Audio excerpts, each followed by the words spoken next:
Welcome back to Magic Hour Podcast, everyone. I'm your host, Taylor Page. And I'm Claire. Thank you so much for joining us, everyone. So, something really funny has happened in our coven where 5 out of the 8 members of our coven, within 2 weeks of each other, took trips to Hawaii that we did not know about, were unplanned, and we were all just randomly, 3 of us were on Maui, 2 of us were on Kauai. Like, we were all just kind of in this interesting parallel journey, which was so funny and synchronistic. I don't know what subliminal signal went out to us that it was time to go to Hawaii, but clearly we picked up on it. Yeah, I mean, when I was planning my trip, I wasn't specifically being like, okay, April's when I need to go or beginning of May. I just was kind of like, oh, that's when it worked out with the dates and went for it. And it was so funny that we all were just there kind of at the same time, almost like rolling. Like one person was there for a week, then the next person, then the next person. It's so funny. So funny. And it wasn't even on my radar. Ari was just like, I'm taking you to Hawaii for our anniversary. And I was like, that's amazing. I can't wait. And then everyone in the coven was like, I'm also going to Hawaii. And me. And we were like, what? But I actually had such a profound experience on Oahu. So the last time I was in Oahu was for my high school graduation when I was 17. And I returned. And again, it was not my idea to return. Ari just said, we're going to Hawaii, and he booked everything. I didn't even know what islands we were going to or anything. So exactly 17 years later, at the age of 34, I'm back in Oahu. And this time I'm like, I wonder what astrological cycle is happening every 17 years. Like, what's going on? The astrologer in me wants to know. And so the first time I was in Oahu was with my family. I had just graduated high school. I started college at 17. On that trip, I went vegan and I started yoga. It was like a really interesting time in my life where I was like, who am I? I'm going to move out of my parents' house and into my own apartment in LA. And who am I? And I was like, it actually doesn't resonate with me to eat meat. And actually, I want more mindfulness, and yoga is really calling to me. And I started meditation, and all of these seeds were planted on that trip. And there was something so special about just being on Oahu for that. And so then 17 years later, I'm 34, and the fruit that has blossomed from those seeds that I planted 17 years ago. It's like I'm on my 3-year anniversary trip of being married to my husband, and my yoga practice has gotten me through the most difficult times in my life, like losing my mom. And I'm still vegan 17 years later. And those seeds of consciousness, especially the yoga and the mindfulness,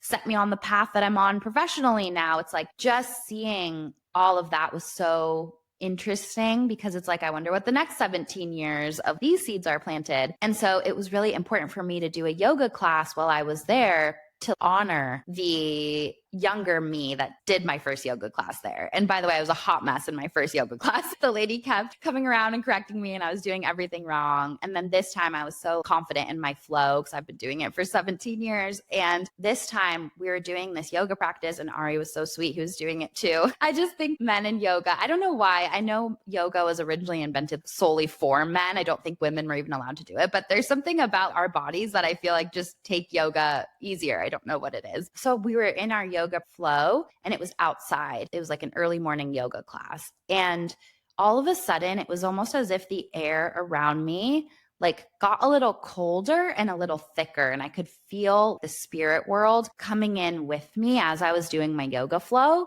And I felt my mom, and I got this feeling that she was with my future child, and that this was part of the next 17-year cycle. And I got this message that said, mediumship always exists in the present moment. And I was just like, yoga forces you into the present moment. There's nothing else that you can do but be present. And that's my favorite part about it. It isn't even about the athleticism or the workout for me. It's about being fully in a body in the present moment. And that translates to everything worth having in life, in my opinion. And so that was such a profound experience for me. And it was so unexpected. I did not realize that it had been exactly 17 years. It took me into such a deep contemplative place, and it was just really touching. And even at our resort, I saw a girl that was probably around my age the last time I was there, and I could see her. I just saw myself in her, like figuring out who she wanted to be in this world. And it's just a very sacred time when you leave your parents' house and move into your own space and finding yourself in that container. So it was just a really special trip. I love that story so much. It's just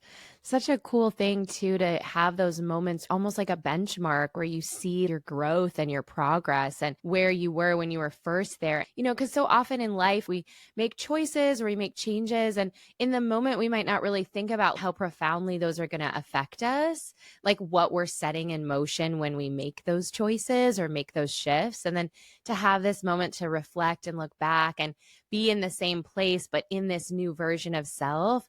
And then also connecting with your mom and your spirit baby in a way of this next chapter.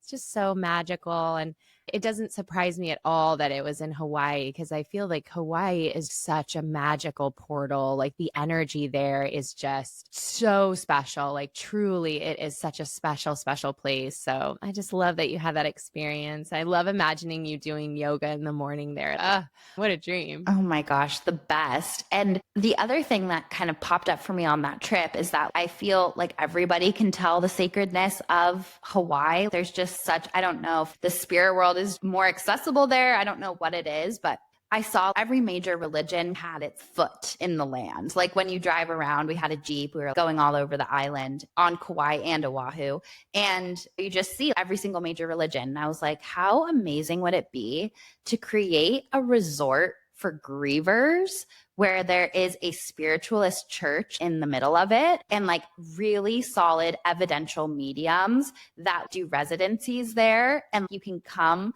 to this like beautiful healing land and go on your own grief healing journey and have such a cool evidential mediumship experience. And I was like, if I ever get FU money, I want to create a beautiful resort that is all for grievers. You can be as involved with other people as you want. There can be a lot of solo things and restorative things, or there can be a lot of group and community things.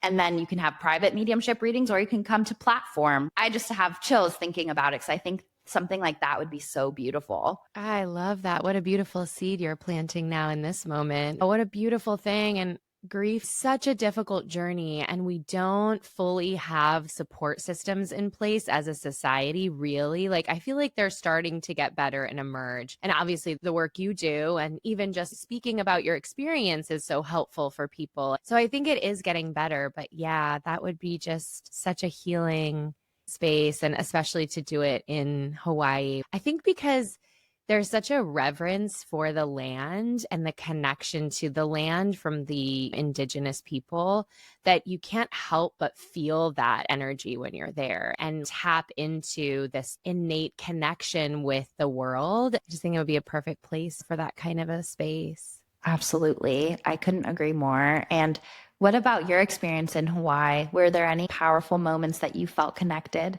I had such an amazing time, and I feel like a different version of myself when I'm there. Like immediately arriving, the feeling of the air, the smell, just the connection to the earth is just so profound. And we did the road to Hana, which is such a beautiful, amazing, magical place. And we got to swim in this like waterfall lagoon. And as a water witch, I feel so connected to water, and I feel limited here in California of like really connecting with it. We have the ocean, but it's not the same ocean as it is there. Like it isn't the same experience diving in here as it is there. So yeah, just getting to be in the water and just connecting with the land and that energy of reverence was just really profound.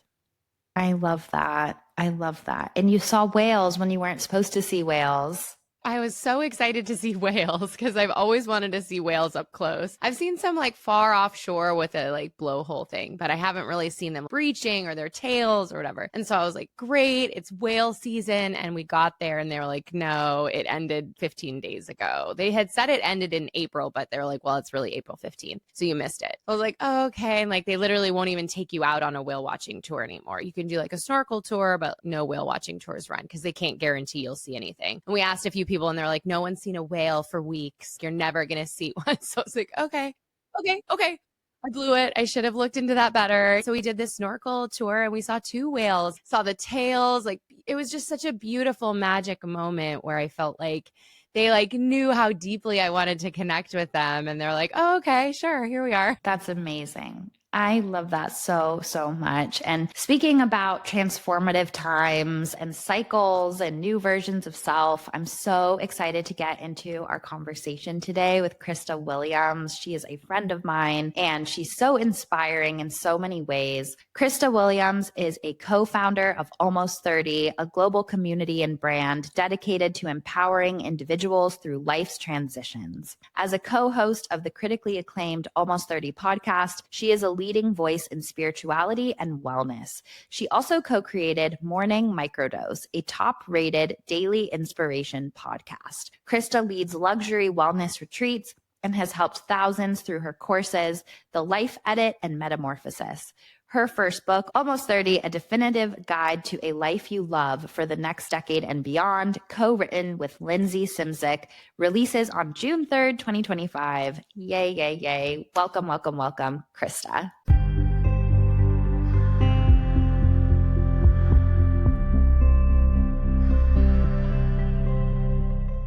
Krista, welcome back to Magic Hour Podcast. I could not be more excited for this right now. I'm beaming. I want to jump through the screen. We were just catching up before and I haven't laughed that hard all week and I needed it. So I'm so grateful to talk to you. I've been really in so much depth lately and it's just so nice to bring levity. And I just love how you do that with me. And I'm just so grateful to be here. Oh, thank you. I feel the same way. Like before we got on the call, I was stressing about 1,000,001 things on my to-do list. And then we just immediately Sag mooned hard together. And it's like my favorite thing. So I'm just so grateful for you in my life. I know we're talking about our avoidance. Yeah, exactly. And we were talking about unrealistic dating expectations because of YA fantasy, romantic fantasy, whatever that genre is. So this is so exciting because you're the first guest to have a second appearance on the show, and it just feels so aligned and perfect that it's you. And so I know that you've been on the pod before, but just for a reminder for our audience, can you tell them what your big three is? Yeah. So I am a Pisces sun, I'm a Virgo rising, and I'm a Sagittarius moon. Yes, I love it. So the perfect combination. It's literally chef's kiss. Good job, universe. So we are here for such an exciting reason today, and that is your book, Almost 30, A Definitive Guide to Living a Life You Love for the Next Decade and Beyond.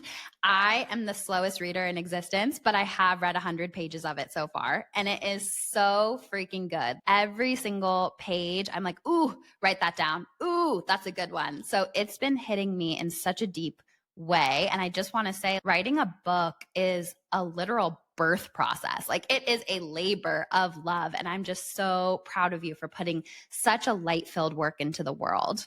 Thank you. And, I didn't put this together till after I had just left my marriage. So I was almost in my own birth process of the new version of me post-divorce. And Lindsay was pregnant.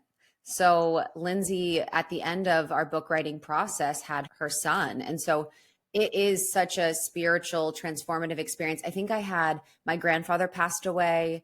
Lindsay also had some things go on in life. Sometimes I think we like to make everything so deep and spiritual, but there's so many moments that I just am blown away at how spiritual life can be, where we have a death process, we have a birth process, we have something that feels so transformative through us for this time. And it feels like such a perfect time for us because we've been doing the podcast for 10 years.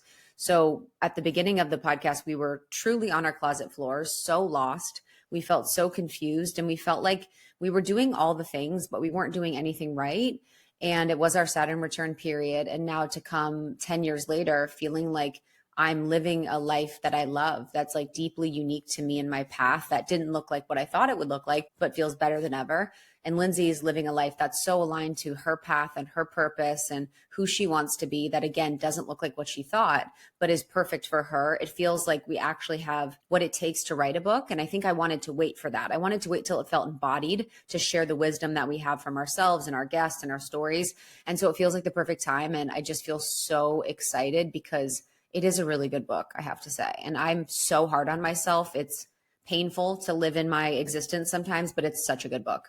It's such a good book and it's so rich. And I love it because, and this is so Virgo rising, it's like every point you make is backed up by like personal experience, guest experience. Everything is so rich. I love it. It's not ungrounded. It's a very grounded in practical reality. And that's like my favorite brand of spirituality. And I got full body chills when you were saying how you and Lindsay both were going through a death and rebirth process as you were writing the book, because I feel like as spiritual entrepreneurs in the space, what we're creating always has medicine for us too. On a deep level, that's just so profound. And I want to go back to what you said too about starting in 2016, sitting on the floor of your closet. I loved hearing about that because first of all, 2016 was also the year I started doing angel readings, and then I did them professionally starting 2017. And I love this idea of we have no idea where this is going. We have no idea what's going to happen, but we're just following the next full body yes. And that will lead to the next full body yes. And that will lead to the next one. It's like our mind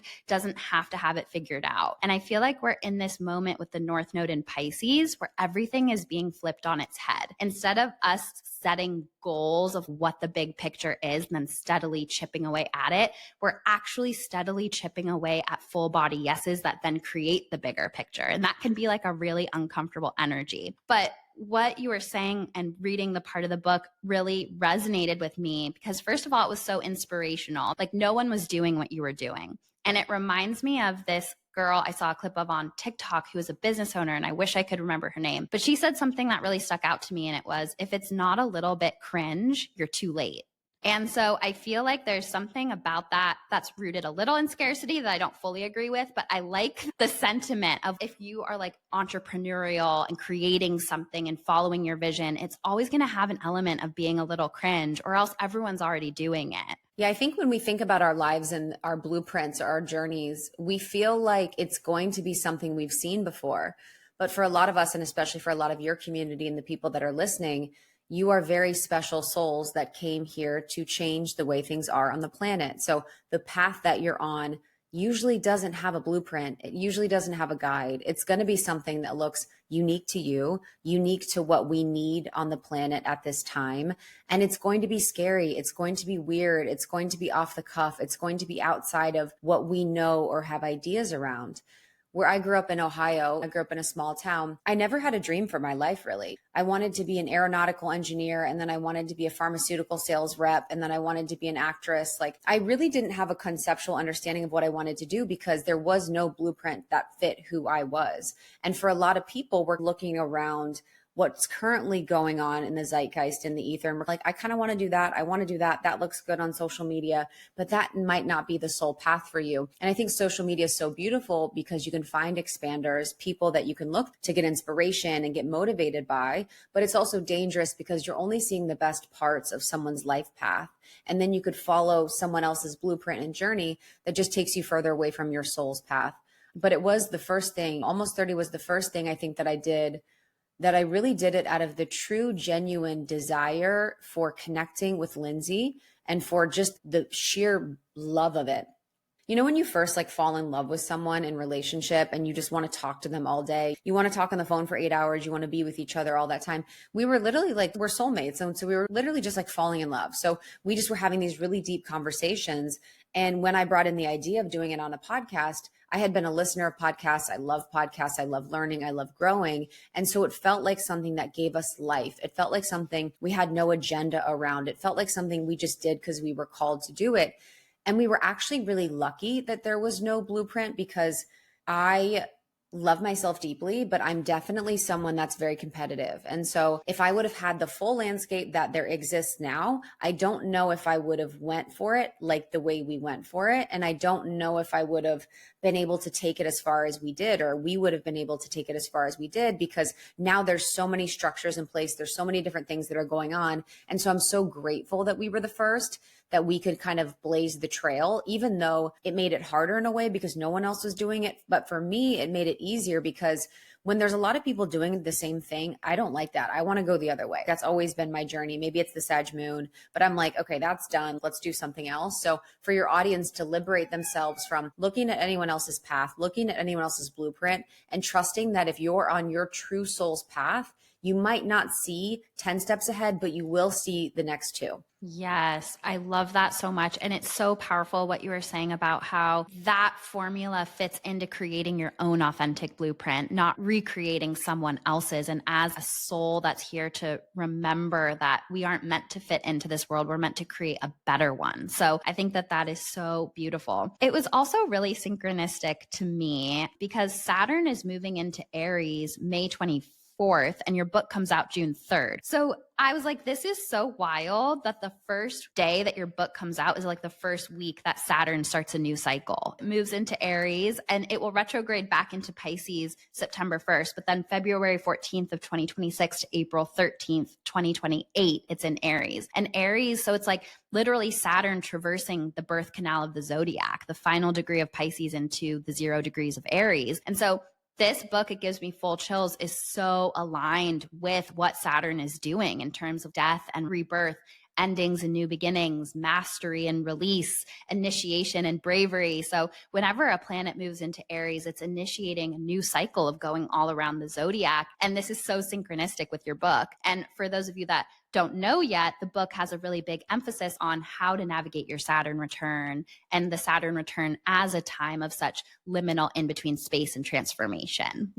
Which is like I would say the core of who I am is liminal space and transformation, is change and growth. And I think so many women in your community are people that grow and change and evolve very rapidly and very quickly and want the most out of their life and want to become the people they came here to be. And if I would have known in my 20s that my Saturn return was for purpose and was to bring me more closely to an aligned life, and if I would have had all the things in the book, of course, I would be completely different. I would be so much more at peace. I would be so much further along, all of that. But our intention with really focusing on the Saturn return was that we feel like maybe it's talked about in our communities of astrology and maybe people have conversations about it, but the fact that it's such a pivotal time in so many people's lives, and not only during the Saturn return is Saturn return happening, but also it's the average age when people get married. It's the average age when people have their first child. It's the average age people transition jobs. It's when people leave college. It's when we have the most friendship transitions in life. Like,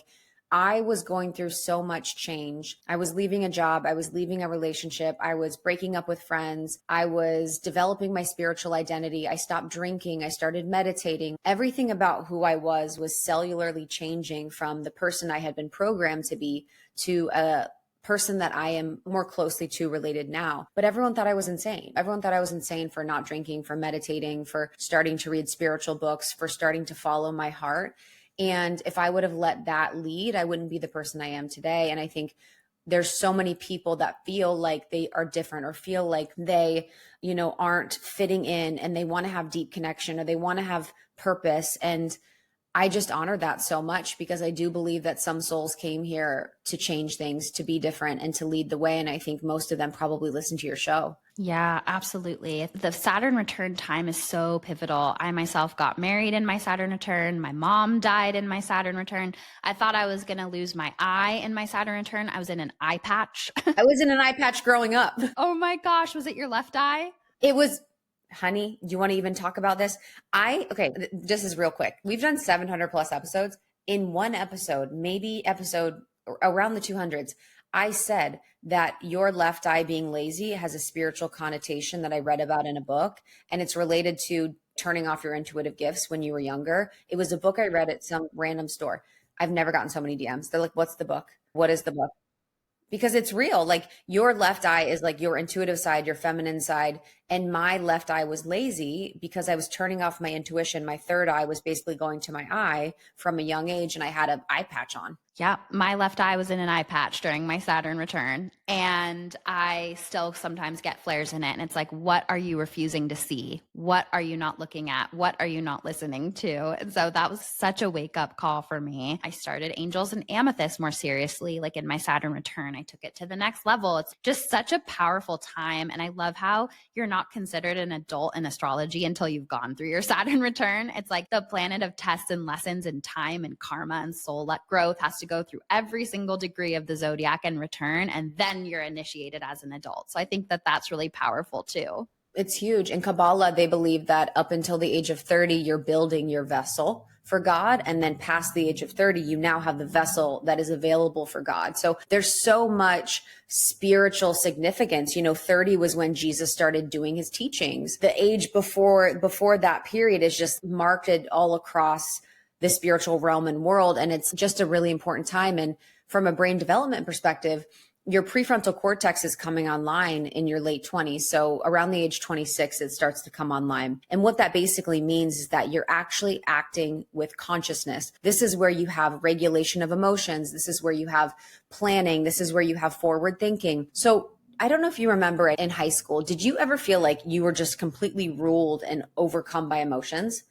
Oh, yeah, like still, but especially back then. You're like, maybe mine's not online. No, I just remember in high school, I was like, this life is, I'm a Pisces already, but I have so much earth, but I was just like overcome by emotions because you have no prefrontal cortex development. So that really helps you to regulate and ground and also to really process things as the version of you that's true and that's unique to you. Before that point, we're really just running off of programming of who our parents told us to be, what society told us to be, what everyone else is doing, what everyone else wants. And after that point, when we can actually process things with consciousness, then we can look at it and be like, do I actually like this job? Do I actually want to be in this relationship? Does this feel good for me? How does this relationship feel? So that consciousness is everything. So becoming conscious to our lives is huge. And I think if I would have seen that more clearly, it would have been a little different. It wouldn't have been as scary. Yeah. I think that prefrontal cortex is huge because I definitely went through an emo phase. And I remember this one time my friend Brian didn't come to see my musical. And I like came home and I threw my flowers to the ground. I like hopped on my bed and started sobbing. I was like breaking stuff. So I think I definitely that Scorpio was coming out strong for me too. In high school, I would listen to Postal Service and Death Cab for Cutie on the way to school and just be like, no one's ever gonna know me. You know what I mean? I was so nihilistic. I was so existential. I just would be like, what are we doing here? What's the point of anything? I was in the depths when I was in high school. Just like in my little suburb listening to My Chemical Romance. Yep, I was like Census Fail, Coheed and Cambria. And it's funny because you're so deep that you think you have a one-up on everybody. Like you actually think that you're more knowledgeable and aware than everyone around you because of your depth, but like it's not. I remember my senior year of high school, we were close to graduation. I remember looking around at everyone and I was like, I really don't know what else there is to know about life. I literally was like, I'm really confused at what else I'm going to learn in life. I was like, I got it. I've learned it. I'm good. I had the exact same feeling. And it's like, no, girl, this false sense of wisdom is just a chemical reaction in your brain because it's waiting to develop. 100%. And I'm like, yeah, you think you understand life because you're in Ohio in high school and you've never left. You understand this ecosystem, my sister, but it's not anything else. So true. And it's almost like the biggest sign of wisdom is knowing that you don't know anything. It's like that Socrates quote, all I know is I know nothing. I think the people who are the smartest are the most inquisitive, curious, and open to learning more things. It's like a sure sign that you are not in your most enlightened state if you feel like you know everything. Oh my gosh, I believe that so much. And I think on my spiritual path, so I remember when I had my awakening in my Saturn return period, just desperately craving deep spiritual conversations about crystals, tarot, all the things. And now have had those for so long on the podcast and in my life, I have a deeply spiritual community and I'm in LA. Now I'm like, I went to an event last night and it was all spiritual talk. And I was there and I was like short circuiting. I'm like, can we please, I need to go wrestle with someone. I just can't. Now, to me, the deepest sense of spirituality is like presence, is truth, is lightness, is honest interpersonal relationships that feel intimate and true. And it's like, there's so much around spirituality now that it's so much spiritual ego that it's actually hard for me to tap in and find the truth. But that has nothing to do with me. My connection is my connection. But yeah. No, I feel that. I think spirituality has become such an egoic playground. It's like, I'm a starseed reincarnation of Cleopatra that actually is the strongest channel this generation's ever seen. It's like, okay, you just keep telling stories. We're all just souls who are literally here to live authentically and joyfully, and that's it. Yes, I was at this party last night and everyone was like spiritually pontificating. They're like, and then I realized that I was Mary Magdalene and I was going to gather my high priestesses together and all this stuff. And someone was like, Krista, what are you thinking right now? And I'm like, you know what I'm really struggling with? Being super judgmental. And I'm just so honest and real. And I'm like, yeah, I know all that stuff. I've studied Mary. I'm aware of all this stuff, but what is actually true and real? Where can we actually get out of just the mind story dance of all of these different things that make us feel so special and make us feel so much better than everyone else, and get to the truth of what we're doing here and why we actually are in community, which is to grow and be honest and real. Absolutely. And true spirituality has no hierarchy. True spirituality has no hierarchy. It's all a circle and one can learn from another. And that's where religion with hierarchical structures loses the spirituality, in my opinion. I know. At this event thing last night too, I was talking to someone, and I'm so grateful to God because he always helps me move in the right place where I need to go. And so I was talking to these two guys, and the one guy grew up in a very religious household, Catholic, and I grew up in Ohio, and so it's very conservative Catholic. And he was just speaking to the fact of that he feels really disconnected from God because of the hierarchical structure that Catholicism lives within. From, what I perceived from what he experienced. Someone else could have a different experience. And I just was thinking about that. I'm like, wow, the greatest disservice to someone is to believe that they have to work through others to get to God, or they have to be perfect to get to God, or they have to be pure to get to God, or that there's any effort to get to God other than just saying hello or believing that God is with you and in you and around you and all of that. And I think once I really brought God in me and brought God in my life in a way outside of religion, everything changed. And my deepest wish is that people find a relationship with a creator, source, God, in a way that is outside of their paradigm of what they believe religion is, and just create their own spiritual relationship with a benevolent being that loves them and wants to co-create a really beautiful life with them.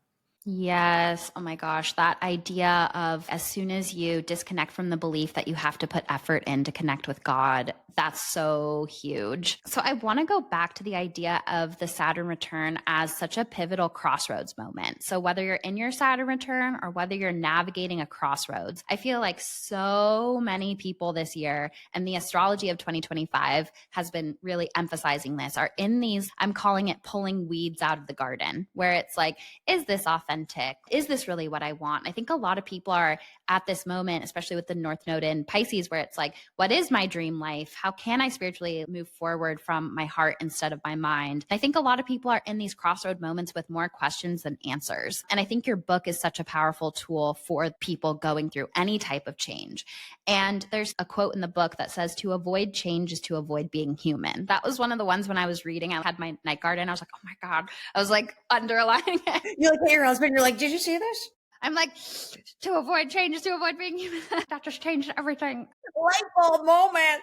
Literally. That was like so powerful. And I think we can think about change sometimes as, okay, I figured everything out and now it's happily ever after. But we're always going through different portals of change and outgrowing things and experiencing duality in new ways. And so what would you say to people who are at a moment where their life is starting to feel inauthentic to them, but they're feeling really unsure of how to even approach these big structural changes? I think the biggest thing is just allowing this uncertainty to feel like adventure. If we can reframe how we relate to uncertainty, because the frame that we approach uncertainty and change with is fear, is something bad's going to happen, is the perception that this is going to be for the worse. People are like, oh, a lot's changing. I'm in a lot of change right now. Things are changing.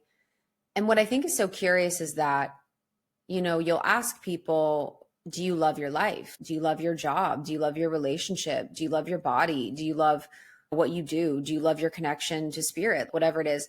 And oftentimes people, they'll like some things, they'll not like other things, but to have what you want in life. And if you were to write down your dream life and it's on a piece of paper, if you want that dream life, change has to happen for you to have that.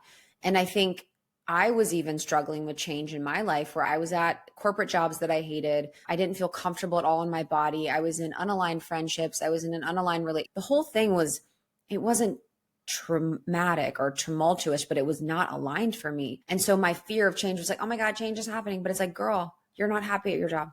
You're not happy in your relationship. You're not happy in your body. Change would be beautiful. for it to happen. And so the more we can release and relax and trust that if we're doing the right things, we're showing up in the right way, we're aligned as much as we can, and we're just putting the vision out and the energy out to creating that life, that the change is going to lead us to something really, really beautiful. And I think for us women, just, I don't know why this is coming through, but so many of us have amazing friendships and relationships. And if we can be that mirror or that guide for our friends when they're going through times of change and remind them, this is all for good. I'm so excited to see who you become. I'm so excited to see how God answers your prayers. I'm so looking forward to seeing the magic that this mess creates. It is going to be so amazing. Like holding that frame for the people in your life can just be huge, because I have people in my life that hold that frame now. And I like to hold that same frame for people of possibility, of excitement, and of potential for your dream life to be coming through and all the uncertainty. I love that so much. And I love the idea of thinking of it more with playful curiosity and adventure. I think that that's so beautiful. And a question that I like to ask myself is, what would you do?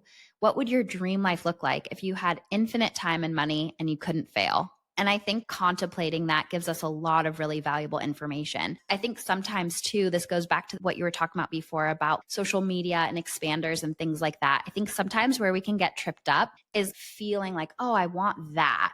But it's not the thing itself. It's an aspect or a feeling that you'll get with that thing. Like for me, I wanted to be an actress, which I feel like a lot of people in the spiritual space. Did too when I was little. Me too. When I was 7, I was like, I'll be a star. I didn't know what I wanted being an actress. I just was like, I'm going to be an actress. I'm going to win awards. Yeah, I think for me, when I was 7, I was like really misunderstood, bullied, not seen. And I think 7-year-old me decided, being an actor, I'll be seen, I'll be liked, people will care about me. And then I lived that story up until my Saturn return of I'm going to be an actress. But it was just a choice I made when I was 7 for not even the love of acting itself, for what I thought acting would bring me. So I think there's also like a detangling within what our dream is for ourselves. Is it really that thing, or is it what that thing represents for a wounded part of us that needs something else? Oh my gosh, I need to regulate my system before I talk, because I'm so excited to talk about this. I have 2 thoughts on this. So the first is the expired dream concept. And this is something that Lindsay talks about in the book. She had a very similar story. She wanted to be an actress growing up. Her parents really loved when she was on stage. She got a lot of validation. She was seen, all of the things. For a little kid's brain to get all of the attention and validation, that is like life. That is connection. That is everything. And so she realized as she got older, she's like, I'm chasing this dream that's expired. This is no longer my dream. And for so many of us, we continue to try and force dreams that are no longer fits for us. We continue to try and make things work that are just no longer going to work for us. And so really being in touch with and in tune. First of all, is this my dream, or is this my parents' dream? Is this someone else's dream? Second of all, is this expired?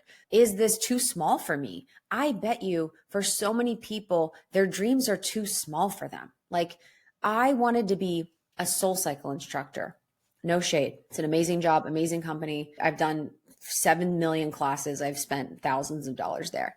That dream for me is so much smaller than the person I am becoming and have become. And I only had this view. So letting go and checking in on expired dreams is huge. And then the second thing that I think about, and I think about this a good amount, so many people that are entrepreneurs, their businesses are made by their inner children. And their businesses are made by their inner child's desire to be seen, loved, heard, validated. And I think we have to really watch why we want to do what we want to do. I'll keep it 100. For the podcast, the true core of interviewing and being with people is my essence. It's who I am. It's my dharma. Listening, learning, and being engaged and attuned to people. I will say that the element of wanting to be seen and wanting to be super successful and wanting to make a lot of money and wanting to all that is definitely part of my inner child. I know that my parents really value success. They value money. They value how you look. No shade, but it's true. So all of those elements I could really express and experience in this sort of role. So just being in touch with the wounding that you have as an inner child and seeing where that could be running the show of your business or your entrepreneurship rather than your soul and the truth of who you are. That is so powerful. The idea of expired dreams reminds me of a quote from page 40 of the book that says, "What if resistance is just your expired belief holding on for dear life?" That was another like night guard in my mouth, drooling, taking notes moment that just completely hit me on a full heart level. I'm going to repeat it. What if resistance is just your expired belief holding on for dear life? And so I think that that's what Saturn does. And that's what these crossroads do. They challenge our expired beliefs, and that creates tension. And I think we mistake the tension for a lack of progress or something wrong with us. And we feel really uncomfortable in that tension. But I actually think that tension, that self-doubt, is a good sign that you're getting out of an uncomfortable comfort zone. Yeah, I think it's such a beautiful, nuanced topic for you to bring up and conversation for us to have, because for so many people that want the bigger dream or the bigger goal, they might be living a life of continued low grade discomfort. I don't really like my job, but it pays me regularly. I don't really like my boss, but we only meet once a week. I don't really feel good in the office, but I get to work home on Fridays. So it's like a low grade discomfort or a low grade unhappiness. That was me in my career. That was me in my relationships. And that was me in a lot of my life, was just like, it wasn't that bad. Sometimes I'd have weeks where it was so bad, but it would go back to the baseline of discomfort. But what I realized was that when I blew my whole life up and left the job, left the relationship, left the city, all of that, it hurt for a little bit. But like that momentum and that freedom and liberation and the quickness and the shortness of the higher grade discomfort for the shorter amount of time was so worth it. And I think when we can really push ourselves to, first of all, really track and be truthful about our happiness level on a day-to-day basis. And I always have my clients track daily how they feel, because I think our brains are so smart. So we could tell ourselves that we're happier than what we are. We could tell ourselves that our job isn't as bad as it is, that the relationship isn't as bad as it is. And when you have a journal to track, you can see. So getting really honest about where you are, and then really building that courage to know that that discomfort that you have when you're going for your dreams, when you're going for the life that you want, when you're going for the truth of who you are, it's going to feel uncomfortable, because all the parts of you that are so scared of failure, so scared of looking stupid, so scared of what your parents are going to think, are going to be very loud and talking. But if your soul is leading, I've had so many moments in my life where, and I'm sure you've had this too, and I'm curious when you've had it, where every voice within me was just quelled by the truth of my soul. And it's the best feeling in the world. And if I could have it every day, I would. It's like injected in my veins. And there's just a soul knowing. And so people could also, as a second point, they could work with the discomfort when it comes up, of course. And as a second point, wait till your soul is so ready and clear, and then move. Because when you have that clarity, things happen so quick. Yeah, there's like no way you can fail when you have that clarity. It's bigger than you at that point. And I always say our heart and our soul is ready to plan a life bigger than what our mind could plan.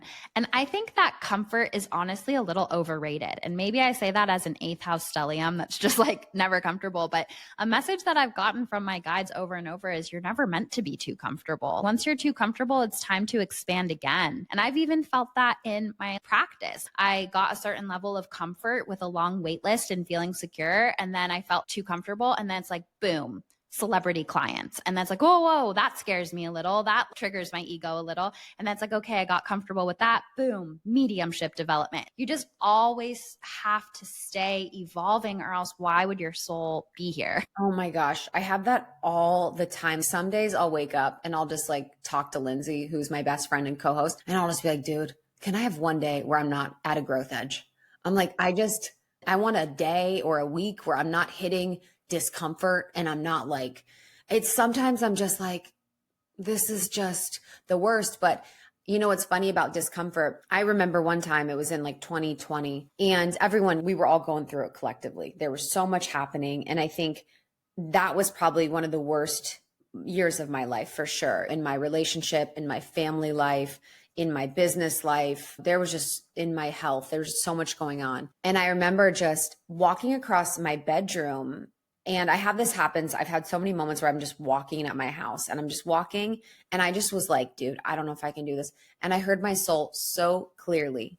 She's like, you don't like this friction, but I love it. She's like, you don't like these moments, but I love them.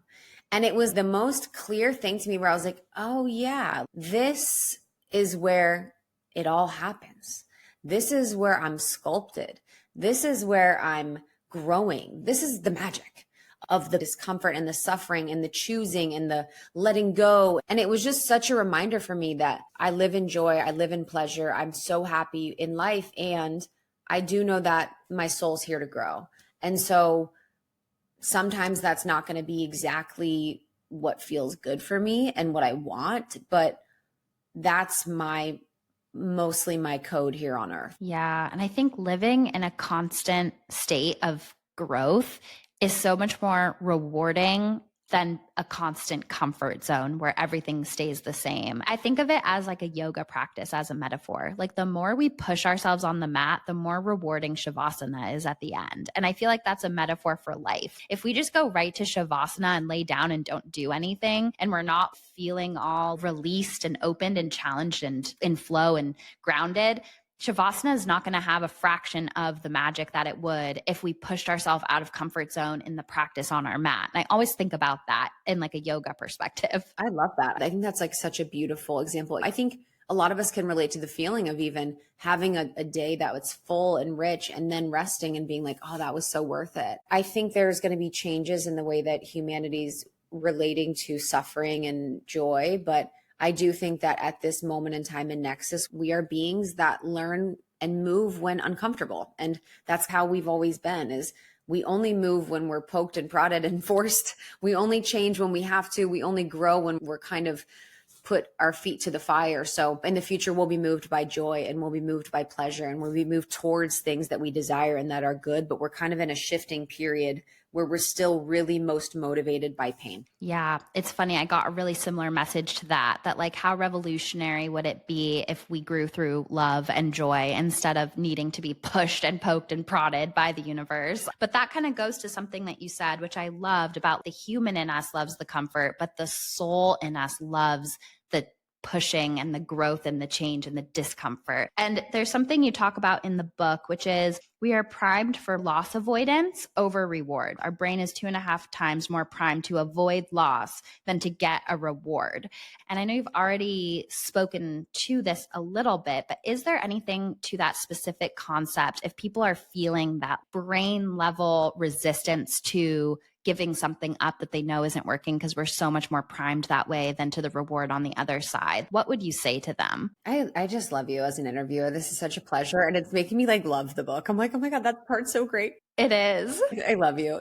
I love you. Basically, what Taylor's talking about is that from a brain science perspective, we are so much more fearful of loss than we are of receiving joy. So from that, what we can take is that we are always going to be afraid of heartbreak, rather than, if we're going into dating again, we're going to take with us this huge, twice as much fear of having our hearts broken again over the potential of an epic exponential love. And when we know the data, and I'm not like a data science person all the time, but when I can know something like that, and I can go into dating, for me as an example, who started dating after my divorce, and I could be like, oh, I'm scared right now. I'm scared of opening my heart up. I'm scared of moving forward in relationship. And I can know, oh, that's my brain is really scared to lose. But what I can know in that, and I can kind of shift my attention, focused attention, to the potential of epic love.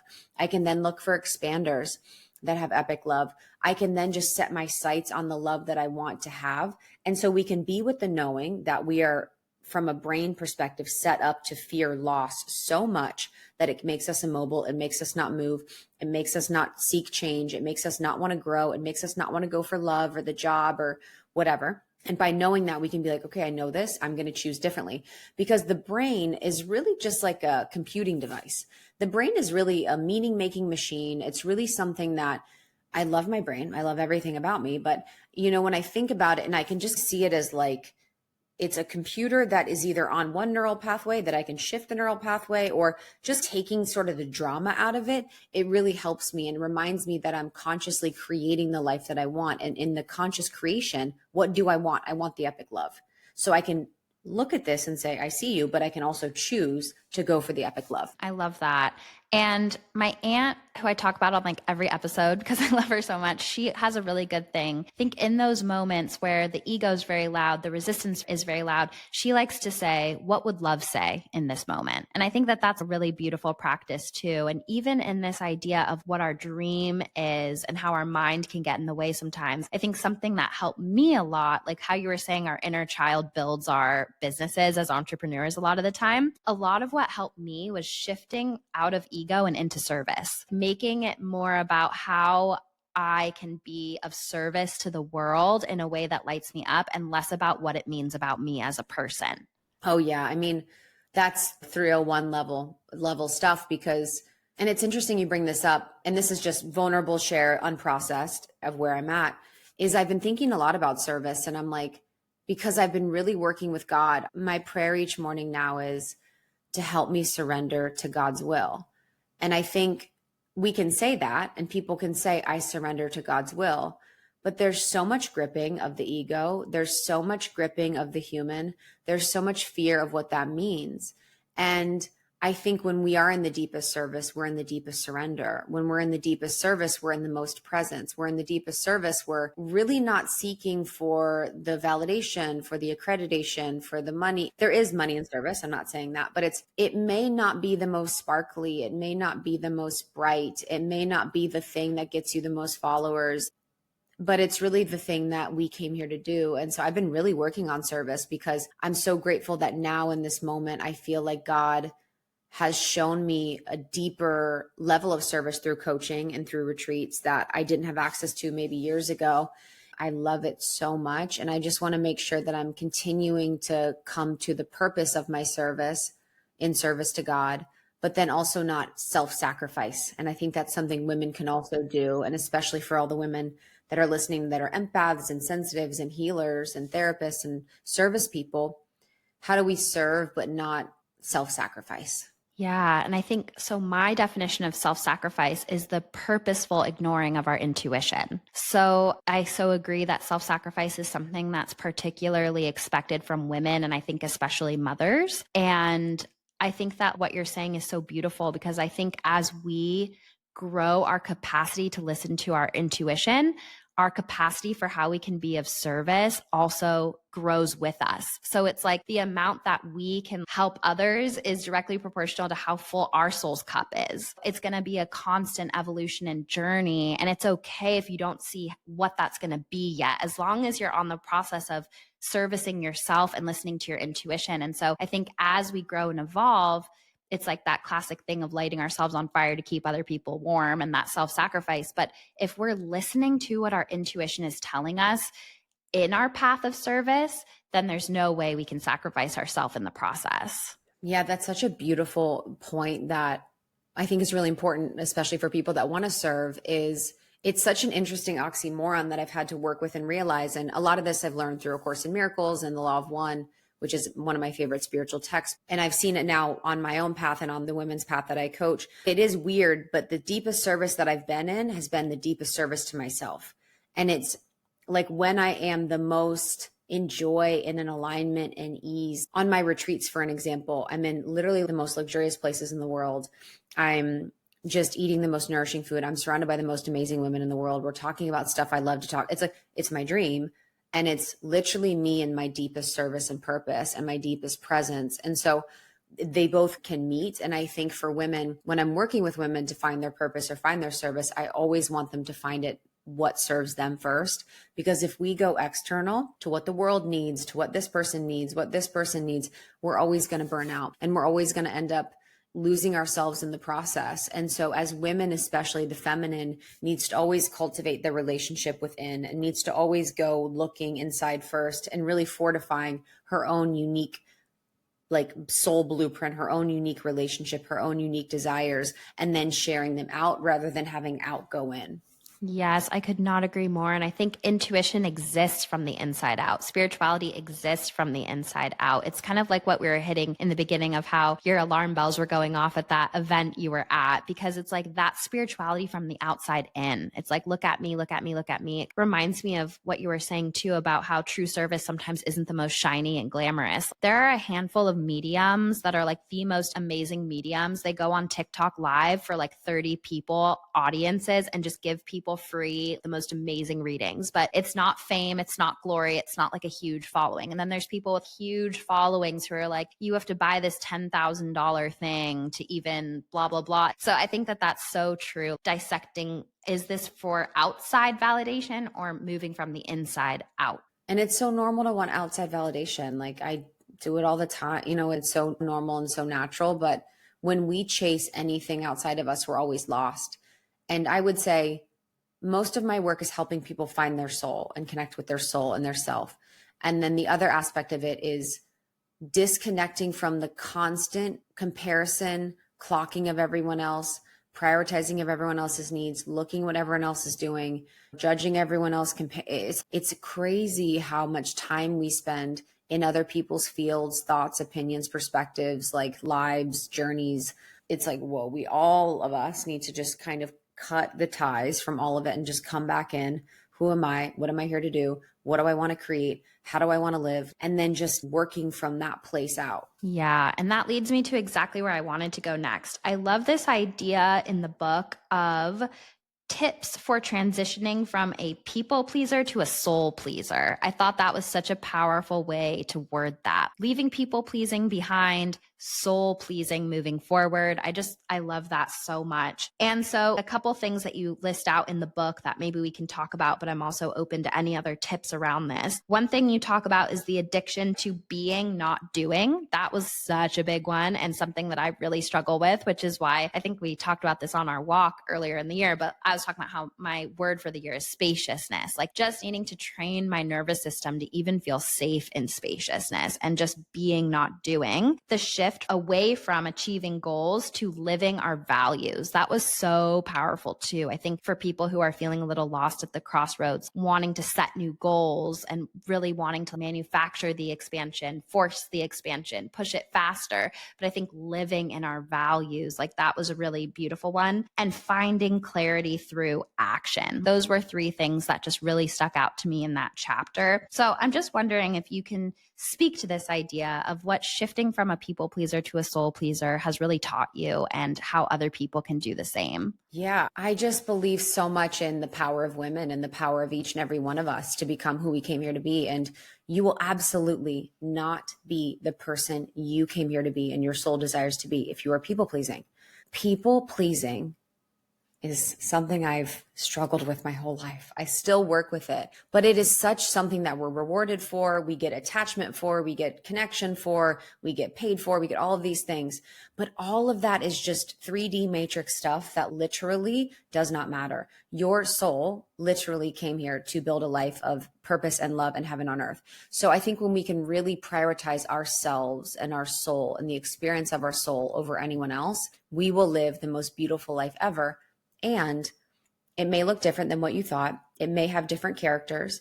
It may have different locations. It may have different journeys, but it will be better and more joyful than ever. I think when we think about not people pleasing anymore, we're scared because we're going to be alone and we're not going to have any friends or relationships. And I remember thinking that, and I did lose relationships. I lost friends when I stopped being a people pleaser, but also those people were in relationship with me out of inauthenticity because they could get something from me because I would self-sacrifice for them, and they were not serving my greatest good. And when we can have enough self-worth within ourselves to be like, I deserve to be in reciprocal relationships. I deserve to be in true, honest, authentic relationships. Our whole life changes. And I think the one thing that I wanted to talk about of the three is clarity is found in action. And I think for so many people that are listening to the show that maybe want to have more purpose or want to have more aligned relationships or friendships or want to have a more soul-led life, you really find that path by taking action. And I know it can be scary because we want to plan and strategize and, and just think it through and talk about it with our friends and do all this stuff. But it's like, you have to take the first right action. We can't sit at our room and then build a 5-year plan for a business and have all the steps laid out and then expect that plan to go exactly according to place over 5 years. First of all, that's not fun. Second of all, that's not possible. Third, what if it's bigger than you could have ever imagined? And so you really just figure out your life and what God wants for you by taking the first next step. And that first next step could be creating space on your calendar Saturday to go outside and take a walk in nature and see what comes through. That could also be driving in your car with no music or sound or podcasts to see what comes through. That could be having an intentional conversation with your best friend where you take time to actually talk about your dreams. That could be quitting your job. It could be light. It could be easy. And I think for so many of us, when we can break down what it means to have a soul-led life, and a lot of that is finding clarity in the life that you want, it can be so much easier to get to that place and so much less nebulous. Yes. And I think a pattern that I see so often is people get little glimmers of an idea, something that feels good, something that feels sparkly, something that feels divinely inspired. And it gets lost in translation. It never gets pushed into the physical world because immediately the mind starts saying why it couldn't work, why you're not worthy of it, why it's stupid, why you're an imposter. And it shuts it down before it even has the chance to explore itself. And I think another one that blocks the action for clarity is when we immediately think this has to be my job, or I have to make money from this, or I have to be at a certain level of success. Just take the next step that feels glimmery, and it might surprise you who you meet by doing it, or something you realize that you don't like by doing it. I couldn't agree more that the clarity comes through the action. Yeah. And I think, to be honest, if you get stopped by that first thought of, oh, I have to make money from it, a part of me is like a little savage. I'm like, then that wasn't your thing, because everything that I've done that it's been soul led, I would figure out no matter what. I would meet the limiting beliefs. I would meet the fear. I would meet the doubt. I would meet the cringeness. I would meet the judgment by my friends and family. It was like, this is something that I know to be true. This is so much bigger than anyone else's opinion. And so if you're stopping, then it's not even for you. So continue on and try and find the thing that actually calls you to move, rather than something that you're kind of like maybe interested in that you get stopped by at the first roadblock. Exactly. And I think if you do get stopped at the first roadblock, something that might be for you as well will always come back. The idea, the pull, it's like it will always come back. If it's that easy to just dissuade you and merge you onto a different path, I so agree. And if it's meant for you, like, you can never miss a message that's meant for you. I truly believe that. Yeah. And sometimes ideas need to percolate. Ideas need to have the right time from a collective consciousness perspective. People need to be ready. One of my best friends is Jessie Inchisepi, glucose goddess. And she was at my house like a week ago, and I was talking to her about an idea that I have that I feel like I've been talking about forever. I'm like, I've been talking about this idea. She's like, I started my blog on glucose like in 2012, 7 years before I started doing my Instagram. And she's like, it just has to percolate. She's like, I had to do that and then give it 7 years of space and then come back to it. And now she has such a successful brand and business. It's iconic. I was like, oh yeah, like sometimes you just have to like be with it and let it develop and let it marinate. And also, it's not about anyone else but you, but let the collective catch up, because for some people, their ideas are pretty far ahead of what's possible. Yeah. And I think that wraps perfectly back around with Saturn, which is the ruler of time. It's like everything needs to unfold. And where you have Saturn in your birth chart and the house that Capricorn rules is also indicative of where you might be a late bloomer or where things might start to develop more after your Saturn return. And it's like we are so ready for instant gratification, and everything is moving faster and faster here on Earth with technology. And I think Saturn is reminding us that everything happens in perfect timing. And it's just our job to not self-sacrifice and listen to our intuition along the way. Yeah, that's so beautiful. And I just love how you weave astrology in here. It's so nice and grounded. And I'm so grateful for you. I'm just so grateful for how you show up in the world. I was thinking about that when you were talking. It's so refreshing for me to know someone that has so much integrity, that has so much levity, that has so much depth, that has so much interest and care and thought and attention. And Yeah, I just love you. And I'm so grateful for everyone to get the book and for everyone to see some of the magic that you've been talking about. It truly is a transformative guide, whether you're in your Saturn return or out of it. Like, it has everything. And I just feel really proud of it. I think you should be so proud because it's such an amazing book. And at my glacial pace, I will be finishing it. That's the whole thing. It's like 330 pages. That was something too, where I didn't want to just be like a self-help book where I'm like, you can do it. I don't do anything that's not like full meal. Yeah. And thank you so much for your kind words. I feel the same way. I'm always in such like a happy place whenever we get to connect. And it was actually funny when you said that you were struggling with judgment at that event, because I view you as like the least judgmental person. I feel like I could tell you anything and you're like, let's get curious about that. I am. Yes, that's so true. Actually, with anyone around me, I'm like, oh, you could say anything to me. Like, that's why I'm a good coach. Because you could be like, I'm going to kill that person. I'd be like, okay, that's cool. I think in that case, there's something about me when I'm around incredibly spiritually ego people where I'm like, exactly. She's looking around suspiciously. I'm looking around suspiciously and I'm rolling my eyes, and that's about me and not about them. So everyone's great. It's your intuition maybe protecting you a little bit, being like, this does not resonate. That's the whole thing. Is it judgment or is it my preference? Yes. Is it, and who knows? And judgment has a function. There's a whole tarot card on it. That's real. It's a good thing. Yeah, we have to like judge a little bit for our own safety and protection in this realm. Mm-hmm. Exactly. I think I was just protecting myself. Yeah, and that is totally fine. Again, we're not going to judge it. We're not going to judge the judgment. Krista, I feel like my community already knows where to find you, but what do you want them to know about the book, your book tour, the work, anything that you want to share?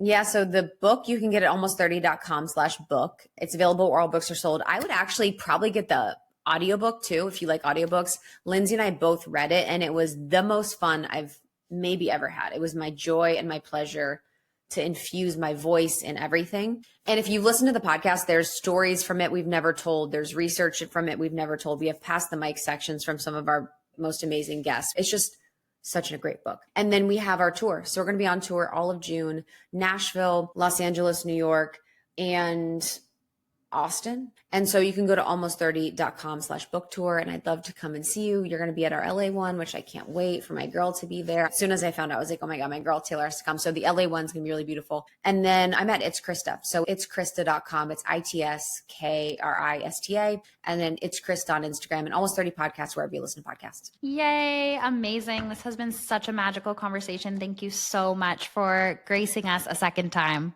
I love you so much. Love you.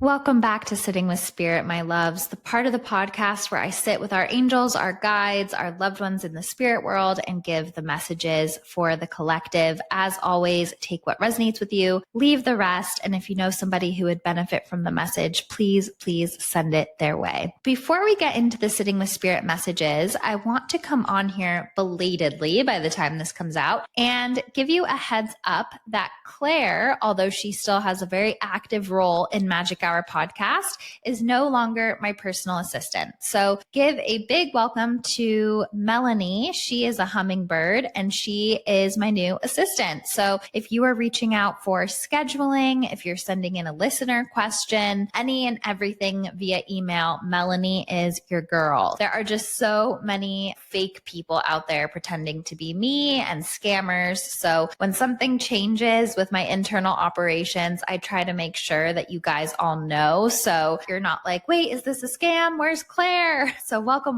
Melanie. We're so happy to have you. And so yeah, that was the big announcement. And like I said, don't worry, Claire is super involved. We're still very close friends. Her career is just taking her in a different direction. And that's perfect because, as they say, change is the only constant. Let's get into the messages now. So I feel like a broken record with this first message, but obviously we are going through super transformative times collectively. And that brings up a time period where transition and change brings so many crown chakra blocks collectively. And I feel like I'm saying this week to week. So it's almost like a blanket message, but just know that there's so much fear mongering and intensity and inner villain voices being turned up and worst case scenarios playing in our heads. The fear voice is very heightened right now on the individual and the collective. And it's bringing us into this place where it can have us thinking small, playing small, feeling cynical, feeling like the future isn't looking bright, wanting to give up. That to me is where the crown chakra block can make everything feel smaller and less even possible to expand. So we feel like we're powerless, like we're victims, like there aren't options. And so just really watch your thoughts, extra vigilance with your thoughts through this time period. So I actually pulled 2 cards for this week. And the first card that I pulled was the Lady of the Mirror upside down. I work with Colette Baron Reid's Wisdom of the Hidden Realms. I've read with it for a very long time. And the Lady of the Mirror upside down gave me this message that in times of major transition, in times of in between liminal spaces of unknown, there can be a lot of resistance to the timing, to the unseen part of the process, but we always attach onto what's the new thing gonna be on the other side of this transformation. We're so clear of what we're letting go of, and we're so clear of what we want to call in, but we resist that kind of liminal in-between space that the Lady of the Mirror represents to me. And the Lady of the Mirror is that sort of ooey gooey time in the chrysalis where it's simply a time for learning ourselves anew, for stripping back the stories we always told ourselves about who we are and what we want so that we can find the truth in the middle. And coming from a society that does not value the unseen as much as the tangible material results that come from physical things, we find resistance and less value in this in-between time. And so the Lady of the Mirror is saying, actually, it's extremely productive to come back to this ooey gooey, undefined liminal space and find yourself within that space, and to let the labels that you tell yourself about who you are be challenged and questioned, to be in rest and spaciousness, to just fully embody this time where you radically give yourself what you need and look in the mirror. It's like life is this big mirror. And again, we're so comfortable with point A and point Z, and the middle ground is where it can feel really like a leap of faith and very foggy and very scary. And I feel like that's where so many of us are in this time of transformation and transition. And we're so uncomfortable. But like right now is all about learning ourselves, loving ourselves, getting radically honest with ourselves, and finding peace in the timelines, in the liminal in-between places, and letting ourselves learn, valuing learning about ourselves as much as we value external results. So a part of this too feels like coming back to our roots. And I saw the symbol for home and family with a crossroads around it. And I felt like there was something about like structural changes, foundational changes, home, family, living situation, security. It just feels like, again, the foundations are also at a crossroads. And part of this message is coming back to our roots. What have you always loved? What is your cultural background?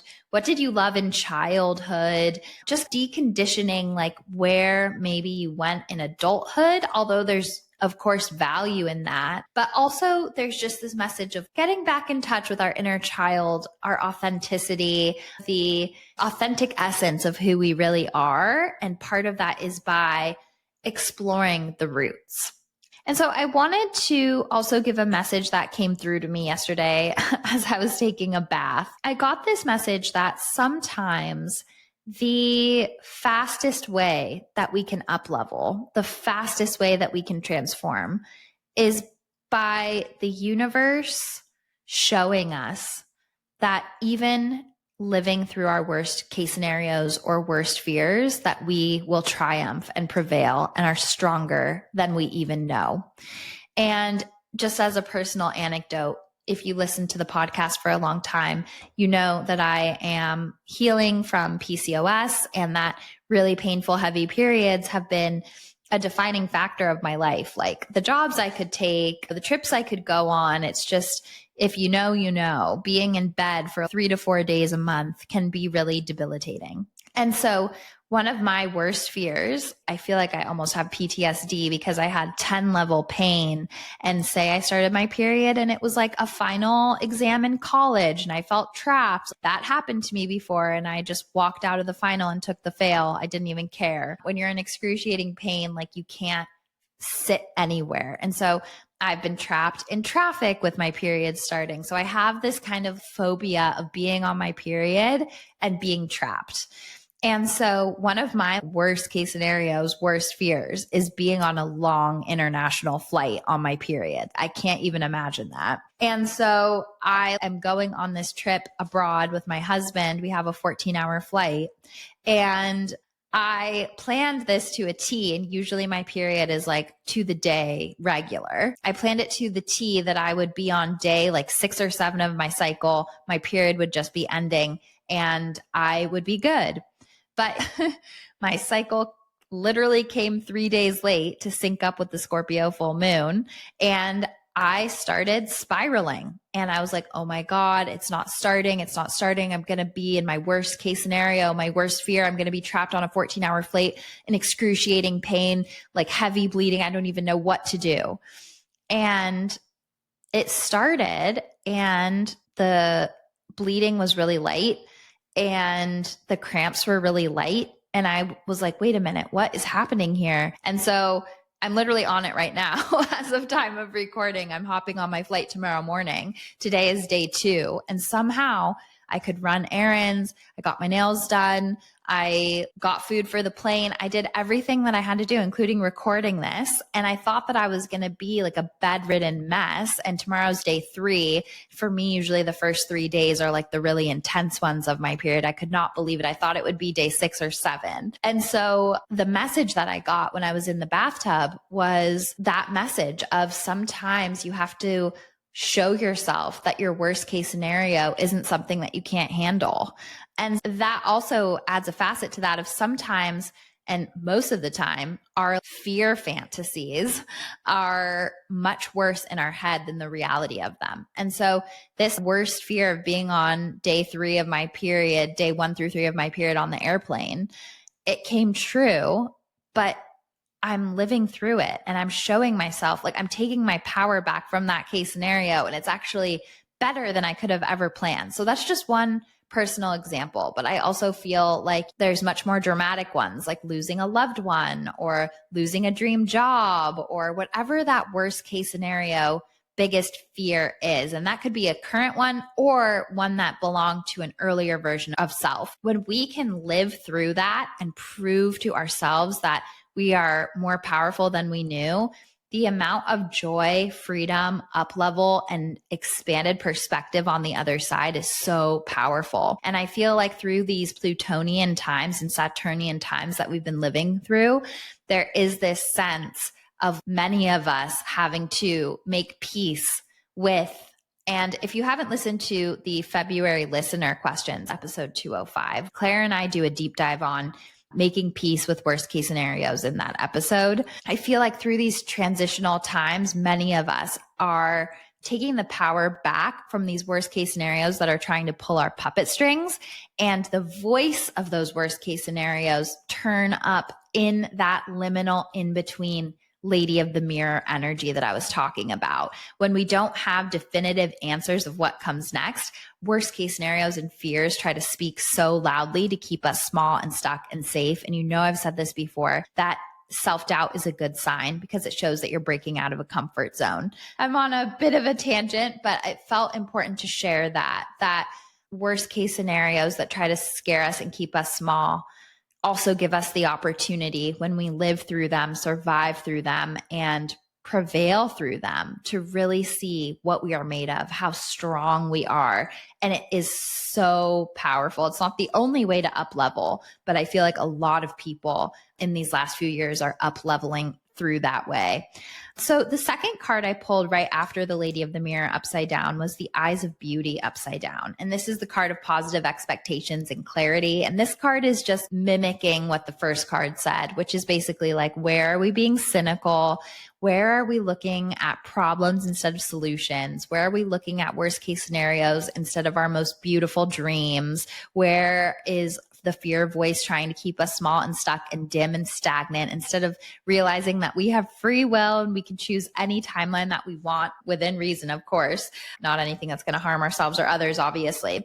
So yeah, I feel like there's also this sense of how can we take the message from our worst case scenario, but don't forget to also put equal mental power into our biggest dream, our wish, our intuition, our gratitude and knowledge that we are held by the spirit world, thinking about what our most beautiful life would look like. And I would be remiss if I didn't point out that the Lady of the Mirror and the Eyes of Beauty upside down also show that we might be collectively in a moment where there are themes of loving ourselves, feeling beautiful, loving our body, being kind to ourselves, body image, how we dress, how we take care of ourselves. Like those cards together upside down definitely tell a story about that as well. So where can we be kinder to ourselves and our body, our appearance? And also, where might we need to, just like we update the stories of self and do our inner work, where might we need to do some outer work to also reflect the inner changes? Is our style feeling a little bit stagnant? Do we want to change something of our physical appearance to make us feel more authentic? So those themes might also be coming up, and you might be resisting them because I pulled those cards upside down. And when I pull cards upside down, like it's not a bad, scary thing. It's basically just saying this energy is here to work with you and you're resisting it in some way. Let's get into the mediumship now. So I actually had a dog in the spirit world coming through. Seemed like a border collie shepherd type of mix. It almost looked like a German shepherd, but it was like almost black with a little white. And I heard the name Jax or Dax, and I felt like this dog would have been a boy. And I felt like this dog had some sort of trauma. It was really interesting because he was making me feel like sometimes it's so interesting because when I tap into human spirits who have dementia or Alzheimer's, they give me this feeling of like their body going on automatic pilot, but their soul floating around their head. And so their soul kind of being halfway out already. That's why I can communicate mediumship wise with people with Alzheimer's and dementia. But as I was feeling into this dog, he was giving me this really interesting feeling of almost this like mental health problem from trauma. And I felt all of this anger and like he just wanted to attack. And I felt like he took it too far sometimes. But instead of feeling his soul around his head, I felt it in his heart. It felt like in his heart, there was this feeling of, no, I know this isn't the way. I just want to be a protector. I'm just love. Love is my truth. But then I felt this sense of rage and almost like his personality switched, and it was like a flip switched, and all of the cuteness and the goodness and the love of the truth of who he was turned off. And it's almost like he went on this aggressive automatic pilot and there was no getting through to him, is the feeling that I got. And I felt like there would have been something with his head, like he hit his head. I felt a lot of pain in my head. I felt like I couldn't think clearly. He gave me the feeling that while he was here, he was unconscious. And he was showing me that like our pets are energetically sensitive too, and they get mental illness too. And we don't talk about it in the same way that we do with humans. But he was telling me that they're sensitive to what the moon is doing. They feel all of the astrology. They're very energetically sensitive, and trauma from their past give them mental health issues. And he struggled with an anger problem. And of course, it's not going to be the same as like humans' mental health issues, but there are a lot of crossovers, and I don't always work with animal energy. So I'm interested to hear what you guys would have to say. I've never had experience with a dog. I think I've had a dog that has had depression before, but I've never had a dog that struggled with anger issues before. But it really felt similar to how a human does, but just a little bit different because there was something a little bit less reachable in him. And so I did feel like this dog had to be put down because of his anger issues. And the message that I got from him was that similar to humans in the spirit world who are like, yeah, I see it. Like, I see how I was difficult. I have apologies, all of those things. That's how he was coming to me, not with an apology per se, but more in this vein of they did the right thing because I was trapped in my own anger. I was trapped in my own body. Like, I wasn't enjoying living that experience. There was this feeling of like I was too far gone and my personality changed and I couldn't come back. And there was like a part of his consciousness that knew it wasn't the way for him, but he couldn't control it. And so it's almost like he can have more freedom and love and lightness in the spirit world than he could when he was here, swallowed up by reactivity and triggers and anger. So I feel like there's this message that he has. I got the phrase like hard to love was the feeling that I got. And it's not that we don't love our pets, no matter what mental health issues they have. But there was something about I made it hard to be loved. Like I was really reactive and angry and unpredictable. And I understand that. I get this feeling that our pets also on the other side reflect on their experience and just want to be in their embodiment of love. And it was really interesting too, because I saw him sending a little gray puppy to his people. And I got this feeling of like, they still love you so much. That's the other part of the message, is that these dogs with anger problems or reactivity, there might be this feeling of, did they even love me if they could bite me or attack me or hurt me? But the feeling that I get is it's horrifying to them that you could even question that, because you are the only thing that branched them back to the truth of love. And that is so important. And they're so grateful for that. And I feel like other pets are starting to tack on to this. If you've been bitten by a pet, scratched by a pet, there's this feeling that I got from this dog. He was showing me his experience where it's like his consciousness of love was locked in his heart chakra and everything else was just this sort of triggered, activated, reactive thing that had nothing to do with the truth of who he was or his love. It was a trauma response. And so your animal's trauma responses have nothing to do with how much they love you. Just like a human's trauma response has nothing to do with how much they love the person or themselves. It's a wound. It's a core wound, and hurt people hurt people. So there's just this feeling here of your animals love you so much. Never question that. And if they get into a reactive place, just like humans, they have their own mental health gripes too. And sometimes there's nothing you can do in this lifetime, but that doesn't mean they aren't with you in the spirit world. Even if you had a complicated relationship with them while they were here, it's all love, because that is truly the truth of who they are and who we are. And things on earth start to tangle up around that, but it's all love. And this dog wants you to know that he understands why he had to go. And that actually, in some ways, it was a mercy for his soul, because he felt so far gone and he felt like he did not enjoy that experience either. And it's all love. And I do feel like he wants to come back as a horse. So yeah, that's such an unexpected but beautiful mediumship connection today. Like I said, I don't usually work with animals, but this one felt important to come through, that they are such beings of love and wisdom and such spiritual teachers. And sometimes they have their own stuff that they need to work through.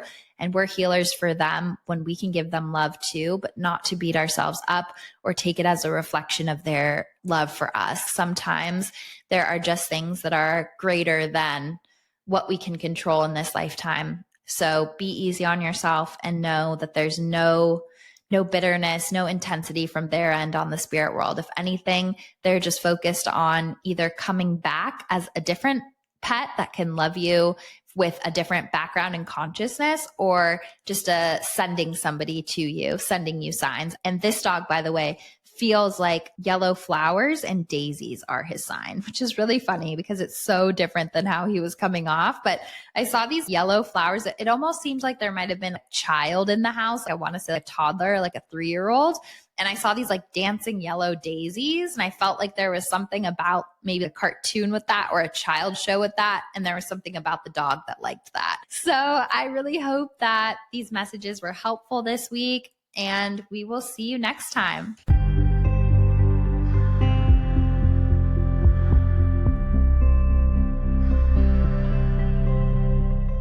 For more information on Taylor and her work, go to angelsandamethyst.com or connect with her on Instagram at angels_and_amethyst. She is the one verified account with this name and will never DM you for a reading. If you have any questions about intuition, spirituality, angels, or anything and everything magical, please email contact@magichourpod.com. We will answer listener questions once a month in our solo episodes. Are you an aligned business owner that would like to advertise to our beautiful hummingbird community? Please email contact@magichourpod.com. Make sure you're subscribing to Magic Hour so you never miss the magic. And don't forget to leave us 5 sparkling star reviews. They help more magical people find the pod. Please screenshot and email your 5-star reviews to contact@magichourpod.com, and we'll send you a free downloadable angelic meditation and enter you to win an angel reading with Taylor Page. If you review on Spotify and Apple Podcasts, we'll add your name twice. And if you share the podcast on your Instagram story and tag us, we'll add your name a 3rd time. The next giveaway will happen when we hit 222 5-star reviews on Apple Podcasts and Spotify. Thank you for listening to Magic Hour with Taylor Page. Remember,